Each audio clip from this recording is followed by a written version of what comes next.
Seo thugah blaiseadh de scéalta na seachtaine ar Tuairisc, seachtain inar ógur leabhradhgar, go sé géirí as mar fhíseach agus mar cheannaire ar ina gcéal. Tar éis 7 mbliana, ní mise an duine is fearr don job níos mó a dúirt leabhradhgar. Tá aithin chuma ar an scéal gur beidh Simon Harris, an taire breis éidithis agus ard éidithis, a bheits ar an chéad cheannaire eile ar ina gcéal agus an chéad tíseach eile. Tá go leor scéalta ar an saoil faoi imeacht leabhradhgar, chun maiid le fhíseán faoi go dé a tharlóthaí anois, agus tá analís deanta ag Seachtain Garvaí faoin éireacht a agthaí leabhradhgar ina dhé ó thaobh na Gaeilgeide. Bhíonn cuasaí reiligiún agus cuasaí airgid in amach ar Mhuslamaí óga freastal ar chuasaí Gaeilge sa ghéaltacht a deir bord éidithis na Muslimach. Tá málaú deanta ag an bhord go ndeantaí cuasaí saoirí Gaeilge a reachtal a gcathair bhaile clia mar gheall nach mbíonn éalú a measc tuismitheoirí Muslamacha ar na cálaistí saoirí Gaeltachta.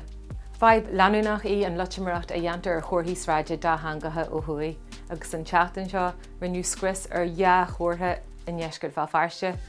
Buinú an chomhartha sráide in Ascail Park an Air nó Hay Park Avenue dá filliar ar fad le thuirlis cuachtach agus fágú chomhartha sráide ar chearnóg San Jude nó St Jude Square ina dhá leath i gceantar mhóthar amó. Deir conú na Gaeilge, ghfuil sé saonasa ghfuil aglú a dhéanamh ar dhaoine ar mian le Gaeilge bheith acu ar a gcomhartha sráide. A scríbhneoirí na Gaeilge ná bíoisibh ina showcase de Irish Language Literature. Sin an chomhairle tá ag an uile líseach ní coisteala ina halt faoi chéist chasta an astruchain Gaeilge.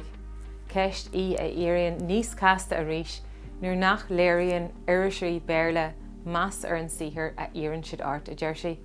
Tá fáileadh dearg tugtha ag aisíneacht aimsire na Náisiún Aontaithe faoin taobh Donda. Deir an tagras meteorolaíocht de Donda go raibh an bhliain caite ar an bhliain is massa ar an tafad ó thaobh ardaithe ar gais ceappa teasa ar an taobh Donda agus ar leath na níorthrúthanna.